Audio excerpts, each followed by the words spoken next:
Hey guys, welcome to Cars and Health Bars. On today's episode, we're going to be doing a little bit of our throwback to a trivia, also get an update on Jordan's car, and I also want to get into a little bit of controller versus KBM talk. With that being said, guys, let's get right into it. All right, so I just want to say, top of the show, this is it'll bleed into a story of some sort, but if you guys need any tires done and you're in the local like Bowling Green area, we have a friend of the show, Albion, that does a mobile tire service. He used to work at a Discount Tire, broke out on his own to, start doing the mobile tire business out of the back of a van. So, I mean, he literally comes to your work, to your house, wherever you're at, and puts on new tires for you. Obviously, can't do it on a front end alignment, but mountain balancing, all that good stuff. And I mean, it is extremely reasonable. And I just want to shout him out. If you guys need any tires done in the local Bowling Green area, hit up Mobile Tire Pros on any social media. Super chill guys. Like I said, did Yeah, it he's a while I good was at guy. work. He's very humble, like super nice. Like he's just everything you want in a small business owner. Yeah, he's a good guy, for real. I would I mean, gladly give him business. I don't know very much about his business partner, AJ, but I know he's got some Mark IV Supras, which is like super cool. Can't hate on that. No, not at all. Like, how could you? So, I want to hear a little bit about, of course, it seems like every episode now is an episode talking and discussing about what has gone wrong with your car now. For the viewers that, well, I guess you haven't really spoken about it publicly on any of your stuff either, other than very vague, but do you want to kind of give our listeners an insight of what happened to your car, especially people that don't know it's down again? Yeah. So it's pretty short story. I was just chilling in the drive-thru, about to get my Raising Cane's, and as I'm pulling to the second window, I'm like, my car feels and sounds weird, like a misfire. I'm like, what's going on? I was like, I'll just pull over and check. Well, I don't even get to the second window yet, and I'm like, oh, this ain't no misfire. This is something else. And I couldn't really tell what it was at first. At first, I thought it was a throwout bearing because I could feel it in my clutch pedal too. But I soon found out it was not related to the clutch. It was the engine, I think. So, I guess we'll finish the story. So, anyways, I pull out of the drive-thru as soon as I get my food, turn the car off, and coast it. And I try to hit the starter, and it doesn't even try to turn over. So I'm like, well, that's not good. Been a rod or something, I'm guessing. Something internal is very hurt. Yeah, and then pretty much to finish this is at work yesterday, I go outside with a ratchet and try to turn my engine over. Won't go clockwise. It goes backwards, counterclockwise. And I don't turn it over very far, and I just hear what sounds like a piece of rod or something falling. And I don't know if it's connected on the crank still and hit the block, or if one fell on the pan. I don't know. But something didn't sound happy. So either a rod is broken or like the piston seized up in the bore. I don't know. It's just so terrible that happened. Yeah, I mean, maybe a piston broke. I don't know. You just got your car back, what, like 2-3 weeks ago? I mean, you ain't even had it that long. Not even probably maybe put 1,000 miles on it.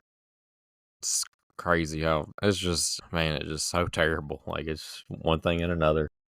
It's part of life, man. You can't just let it kill you. It's at the end of the day, it is a car, and there's a lot more to me. So Yeah, I can certainly get by without it.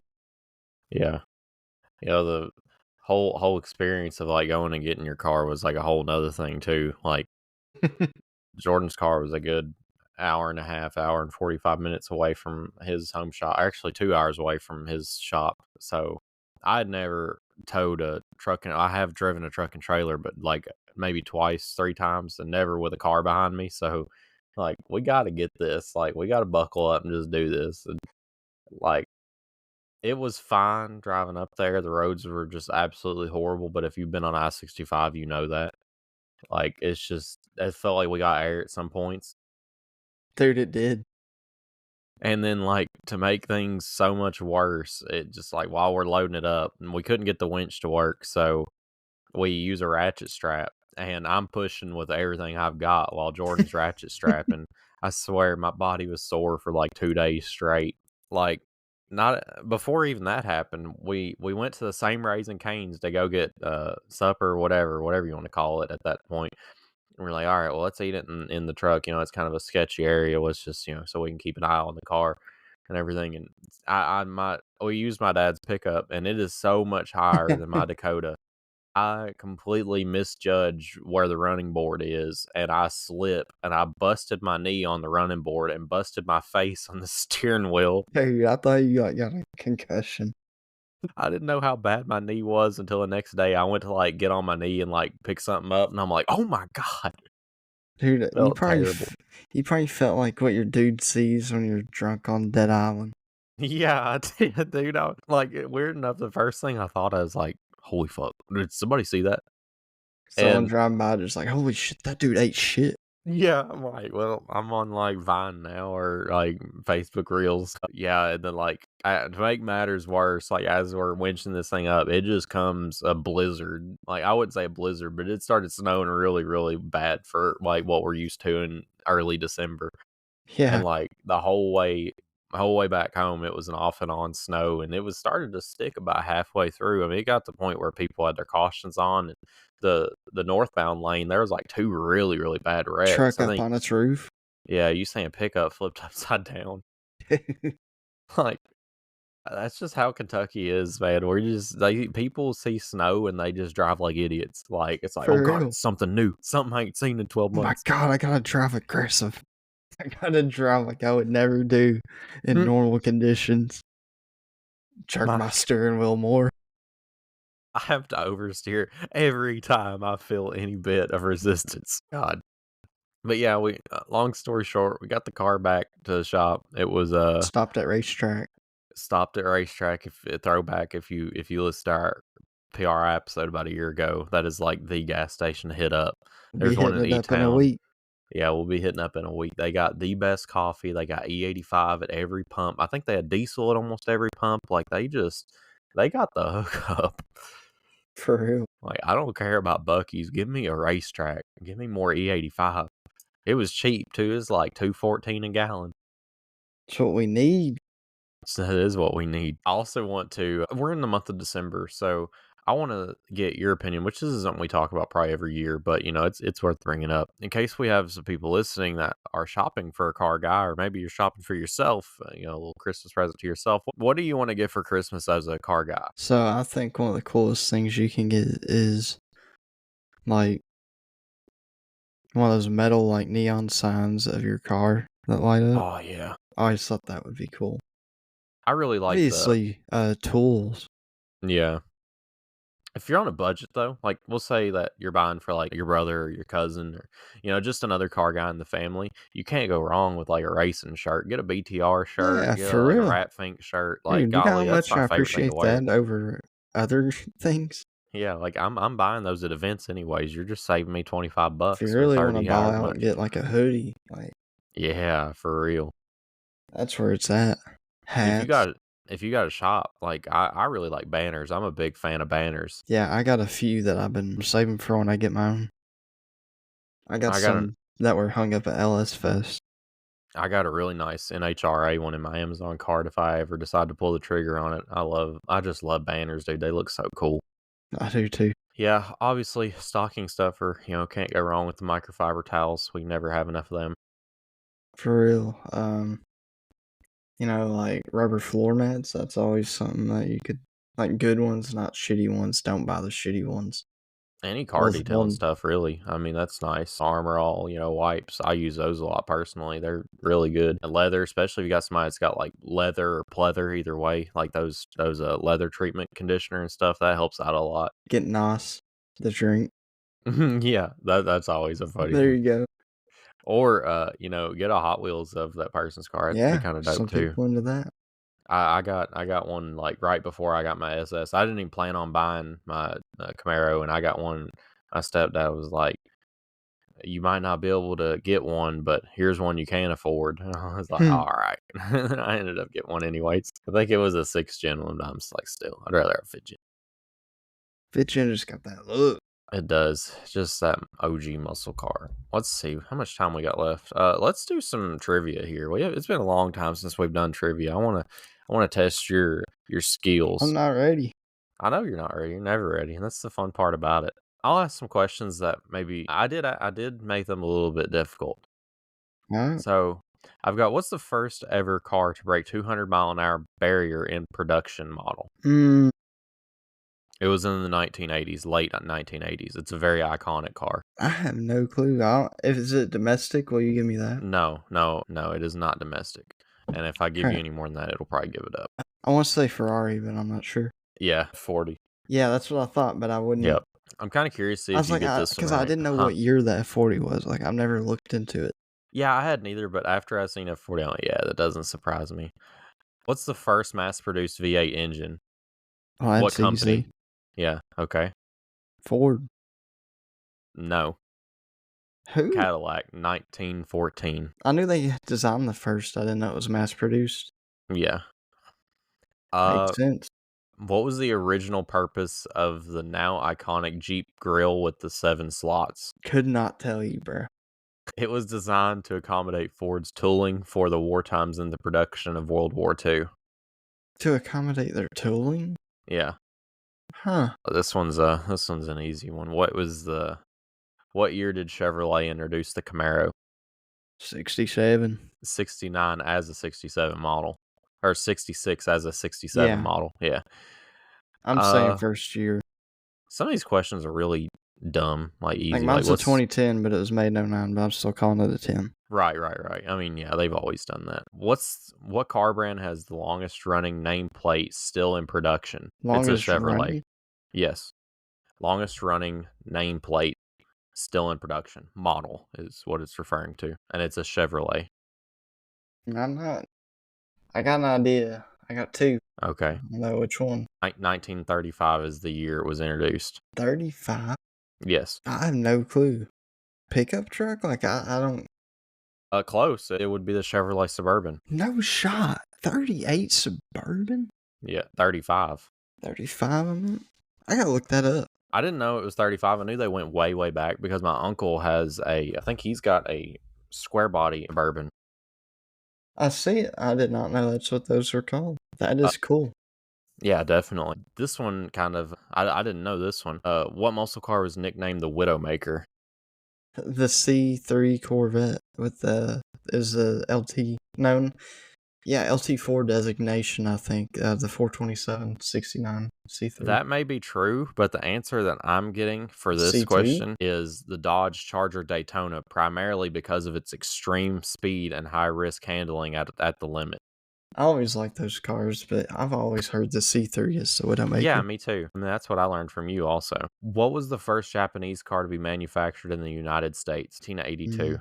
Yeah, it's going to be one of the mini trucks. I don't know which one. No, that is not correct. It is a car that is still made today.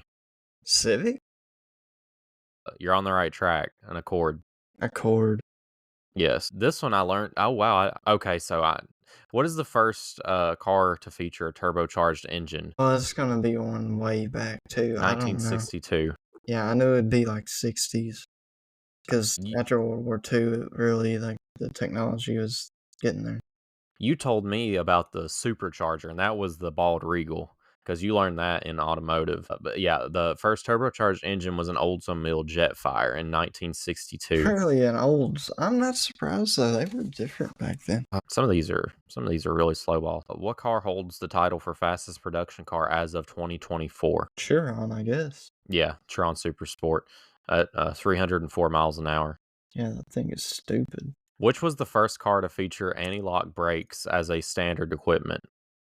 The Grand National. A Mercedes-Benz S-Class. Oh, yeah, probably. I was thinking of domestic. that I know of. Jeez, okay. What's known as the poor man's Ferrari? The Cyclone. Toyota MR. I was thinking Cyclone. It's a Ferrari killer. I'll do this last one Faster here. than a Ferrari. What automaker produced the legendary 426 Hemi engine, often referred to as the elephant motor? Diamond Star Motors, Bubba. Damn Mopar. Chrysler, brother. Mopar. I'd own a 426 Hemi any day, though. Yeah, Iconic. More iconic than the small block Chevy, I would almost argue. But oh you know yeah, what for really sure. was? What's And that? no one talks about it, is a dual overhead cam 427 that Ford was going to use in NASCAR 69. That made Jeez, stupid power. You I was gonna think, say that displacement with the overhead cams, that's kind of yeah, crazy. big block Ford with dual overhead cams, and it was stupid efficient for its time. As if the Coyote wasn't dominant enough with just Yeah. 5 liters. Dude, that thing smoked a Hemi in its day like no problem.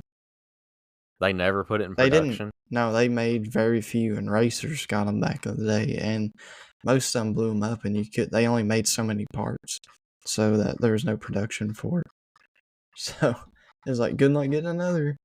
So if you Yeah. have one intact today, it's worth like stupid money.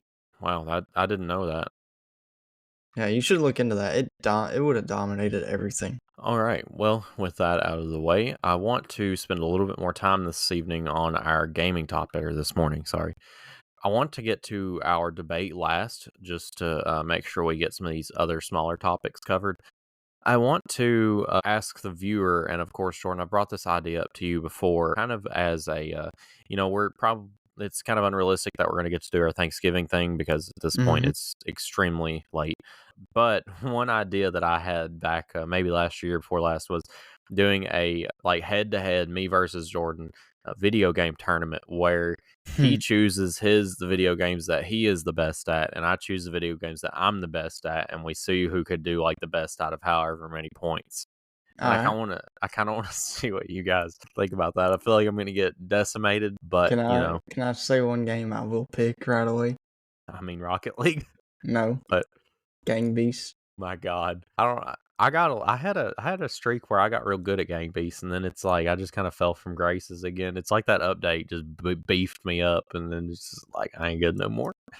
That's how Yeah, that COD doesn't shock feels. me. Yeah, I felt like Gang Beasts. Or I didn't think about Gang Beasts. That kind of shocked me because I figured you pick games that I'm just like horrible at. Yeah, I knew for sure Rocket League's going to be on there. I mean, that might as well just be a point towards you. But yeah, I feel like I'd have to root through and find some Dead stuff by because Daylight. I'll you're smack just you. you're just like a natural gamer. So it's going to be hard to find a game that you're not going to be at least decent at enough for me to be like, yeah, I'm winning that round. I'll show you how a real man does it. Don't make me whip out Guitar Hero. No, Just Dance Evolution. My God. Yeah, that's just an idea I had as a special episode. I like to do the specials. It makes the podcast feel like it's got a little bit more to it than just us talking. I feel like it gives the viewer a lot more to watch. So, yeah, give us your input on what you think. And I guess kind of maybe if you feel like it, suggest some video games. There might be something in there that I'm not even thinking about. You know, uh, I want to talk about the Black Ops 6 Easter eggs because you haven't done either of them, have you? No, I haven't. So, I don't know how much you know or the viewer knows. Of course, that's what I wouldn't say I've been playing the most of, but I've been playing a good majority of it. I'd say like I play zombies 2/3 of the time, multiplayer a third. I mean, I did enough to get diamond shotgun, so I mean, I've been playing multiplayer, just not a lot.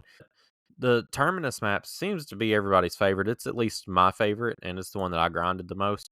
The Easter egg on there is insanely easy. Like I would say, there does not need to be very much preparation.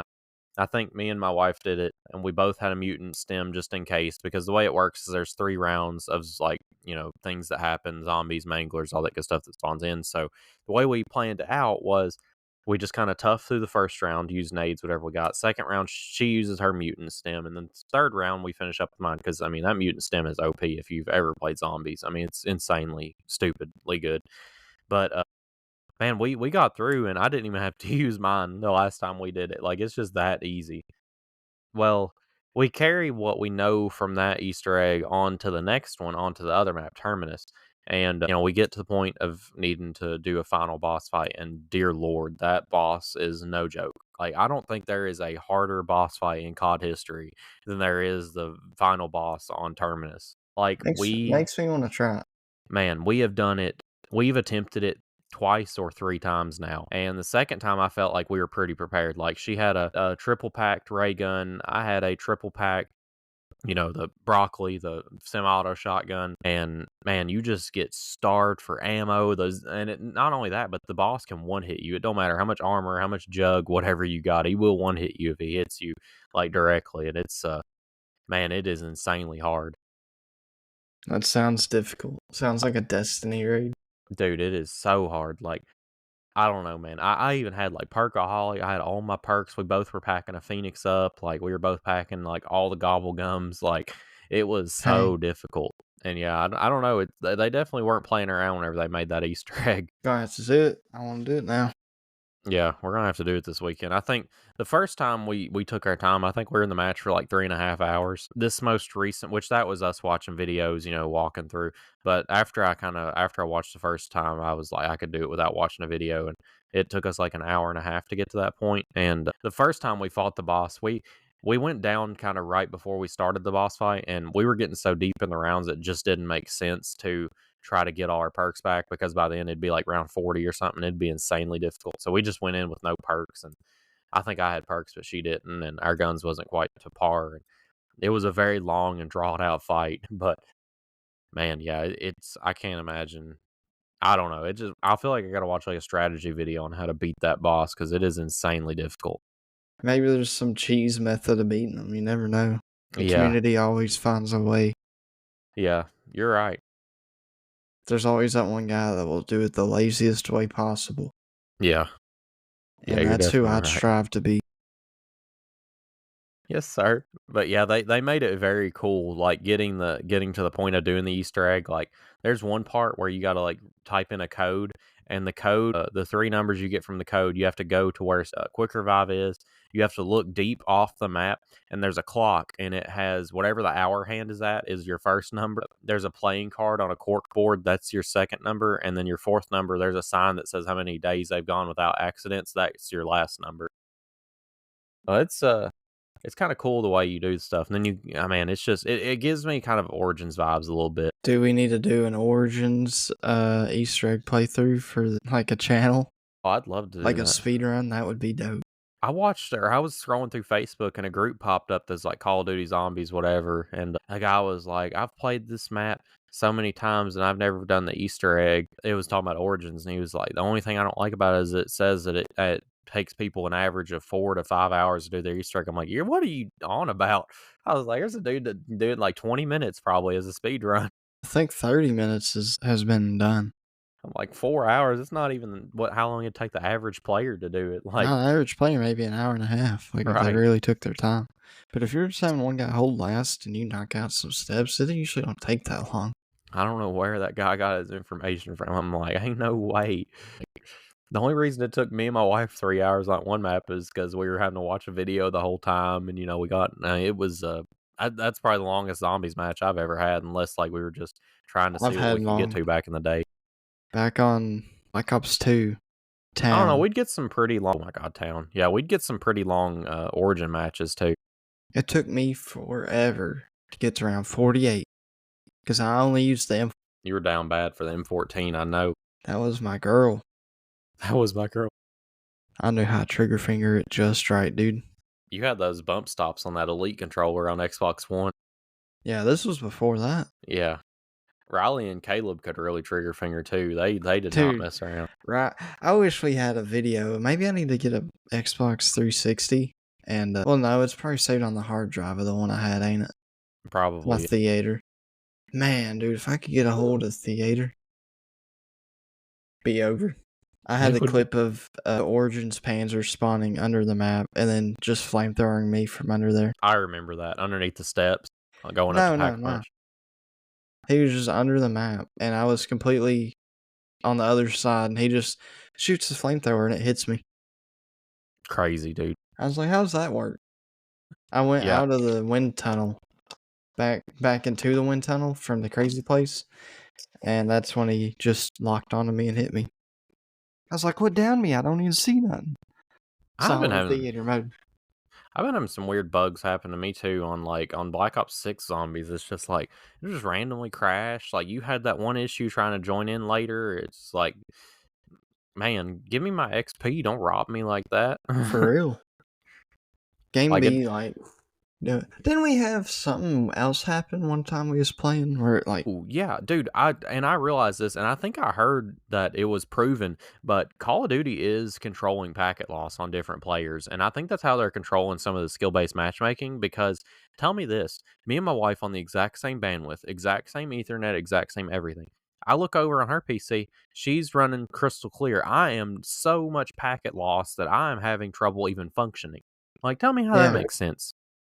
Like Call of Duty's doing something. Like they can't even hide it. Like. No, I And agree. same thing was happening to me. I was on a solo zombies match, dude, and I was having packet loss. Tell me how that What? works. Yeah, like so bad that I could barely play. Like the zombies were like delayed. Everything was delayed on a solo zombies run. Like that weekend, I was grinding double XP. Tell me why I'm getting packet loss on a solo zombies run. Makes no sense. That's insane. It shouldn't even be on a like public server like that. Right. You should host your own server. Exactly. Like, I've never had that happen in my whole time gaming. I've never had any lag in a solo match of anything. Like, that's just what tells me Yeah, it's account usually it's based. on your own server in most games, but I guess they're having you play on a normal one. Like that Insane, makes man. any sense? Right.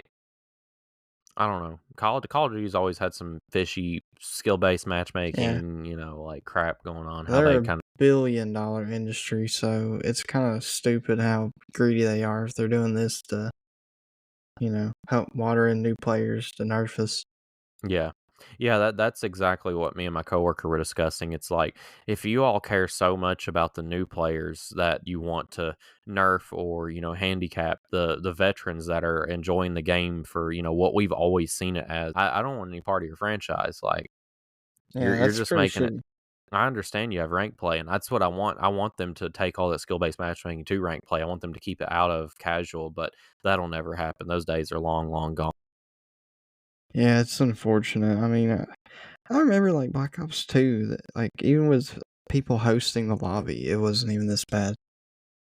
One thing I do hope that comes to Black Ops 6, and I'm sure a lot of people will disagree with this, is I really hope that they bring back the black market and the supply drops like they had on Black Ops 3, like later on. It's just so much fun to like get those cool skins and stuff. Like I get it, it's like, your chances are much higher if you buy the COD points or whatever, but it's just so much fun. I just remember grinding for like the guaranteed weapon bribes and everything back in the day, like trying to get the M1 Grand or Yeah, any melee weapon the at all. MX, I I had it. remember you wanted the butterfly knife more than anything in the world. It's the one I never got. I got the MX. I got the Marshalls. I got the bat. The crossbows were so, Yeah, I so had good, though. that. I got the L4 Siege. I remember I was Dude, the so mad about Marshalls that. are I never got them. dude, they bussin'. We both got the baseball bat, didn't we? Because we'd always point That at the was the person. first one I got, and I just ran with it. God, it's so good. That I thing miss was that. different. Yeah, I'd those run are the that in days. search, dude. It was so much fun.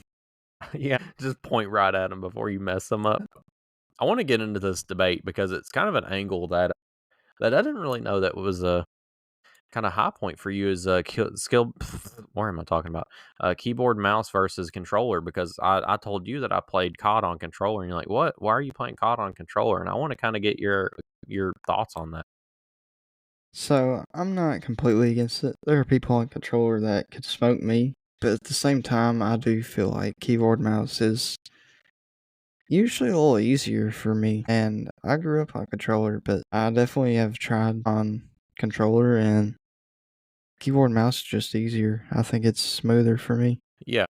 I was just surprised to see you on it. I figured you would be on keyboard mouse. Well, I was originally, but I noticed that, which I played Black Ops 3 back in the day, and Black Ops 2, all the Call of Duties pretty much that I played with. I always play with controller, and I kept realizing I'm getting like out G slid, I'm getting outmaneuvered. I'm all these things are like it just feels like I'm limited in momentum just because Yeah, I'm not used to the keys. It's not muscle memory like it is for a controller. So I was like, screw it, I'll swap over one day. And the way that I like it just felt like I was back in Black Ops 2 all over again or Black Ops 3. Just like the way I hold the controller is I'm one of those people that have my index finger like kind of clawed around yeah, on all Line four of the X. moments. Yeah. So like I'm always able to G slide, weapon Uh huh. swap. Like I just feel so much more in control with controller. And of course aim assist is a big thing. It's just I feel like I have a lot more control of my character, my person whenever I'm playing on controller. And yeah, keyboard and mouse is pretty good because I mean you have DP, you have you're gonna have a lot more precision, you're gonna have a lot more forward movement. There's a lot more. I mean, you have a lot more key bindings and stuff like that. You can swap over easy. I would argue though, the amount of buttons that you have in a controller, I can't imagine I would want to add something else. I mean, and at that point, you can get a elite controller which has those extra buttons that you can map to stuff like dolphin diving or whatever. Yeah. The only thing I find myself getting aggravated with on controller, and this might just be a Black Ops 3 thing with their Black Ops 6 thing with the advanced movement, but I swear I'll hit the button to slide, but my dude will do a dolphin dive. I'm like, I did not hold it for that long. I wish there was a way to adjust the amount of time you have to hold B for you to do a dolphin dive instead of slide, because I'm like, I did not hold it that long, game. Like, are you kidding me? Need the extra bind. Yeah. I don't know. My opinion, I know it seems like a lot of people do play keyboard and mouse though on PC exclusively. I mean, obviously, but I just feel like it's a lot smoother for me personally, and I mean it does boil down to a personal thing. Yeah, I think it does for everyone because for example, I was watching Skunk. I don't know if you ever watch him, Optic Skunk. I was watching him play and get the first ranked nuke on Black Ops 6, and he's still on controller. So definitely can't say it's either one's better than the other. I think they're both. It depends on you as a person. Yeah, Because yeah. I think it's like I know I could do good on either, but I feel like I'm more married to keyboard and mouse now. You want to know one thing that I really missed that I didn't realize I was missing out on until I went back to controller? What? The vibration. Man, I miss What? that I so always had much. it off. Really? Oh my god, I miss it so much, dude. I was like, oh my god, I got my vibration back. No, I love it, dude. Only It built just different. I love that haptic feedback, man. It just like adds so much more immersion for me. Like it just makes me feel like I'm more in the action. Like it just gets you pumping. I'm like, Fair shoot. enough. And I'll say you have to look at it from an ergonomic standpoint too. Like controllers are like designed more for like more comfortable, like long Yeah. gaming sessions. And at a point, playing keyboard and mouse, especially if you're playing for like God hours at a time, you start to get kind of your wrist starts to be like, oh God, it's just not designed for like Can't say I've been there. yeah. But I mean, on the other side, keyboard is way more responsive. Same thing with the mouse. You have a lot more sensitivity. I mean, you could really whip yourself around if your sensitivity is high enough. It feels like you're more in control of your sensitivity as far as spinning around with your mouse than you are with an analog stick, because you kind of, you can only move an analog stick so fast. Granted, you can turn your Yeah. sensitivity up, but I feel like it's more precise with a mouse because you can move in those precise directions. It's linear with the controller. Right. With the mouse, you're in control of how fast. I could never play a survival game on controller. I mean, I guess I could if I had to, but that's a category of gaming that I can only do first person shooters with a controller. I just can't. And even Battlefield, I don't mind playing on keyboard and mouse. I haven't really tried playing Battlefield on controller. It just Huh. seems like it's mostly a COD thing for me, Yeah, I mean, because COD is just so fast paced, man. I think COD is just in a league of its own with controller play. Yeah, it really is. The only other game I see that's similar is Apex. Yeah, I never did try playing. I might have tried playing What? Apex with controller. It's been a Dude, long, long time. you would probably thrive a lot more on there on controller. Probably. It's been a long time since I played Apex, and I really loved that game, but it was just really unfortunate because you're level like 400. I think you're like level 200 and something. But I always did really well in my matches, like usually getting to like the top few. I even won a couple. But in your matches, it's like I might see 200 damage, maybe. That'd be really cool to see. It just that it's that way with a lot of games because I was one of the latest to, I think I was the latest to PC. So you guys have already got your feel out of most of these games, such as Rocket League, Apex, PUBG, and I mean even Phasmophobia, and I'm just kind of late to the ball game, and that's kind of handicapped me at a lot of places. But I still enjoy playing with you all for sure. Yeah, I remember Even moving to Counter Strike. PC. Yeah, that's what I was about to say is, first thing you do when you get PC, Gmod Counter Strike. Duh. Yeah. And I remember playing with Gavin and Luke on Counter Strike. And, I was really new to KBM, so it took some getting used to. But before you knew it, I was already better than them at it, it seemed. So, I think I'm Just a just a natural natural. gamer. Yeah, I think I'm just a natural. Very built different. No. Yeah, that's kind of all I had for today. Of course, I want to close out the show by saying be watching out for our next podcast. It'll be us gearing up for PRI. When you listen to it, we will be either traveling or be at PRI. So that's super excited to be ready for. We will, of course, get you guys ready to subscribe to the Snapchat, all that good stuff. In the next episode, we'll get you guys all geared up. So be looking for that. Be looking out for anything throughout the week. We post on our Snapchat regularly. So if you want to keep up with us throughout the show, hop on over to Snapchat and follow us for, I guess, in between show content. And with that being said, guys, we will catch you in the next one. Deuces.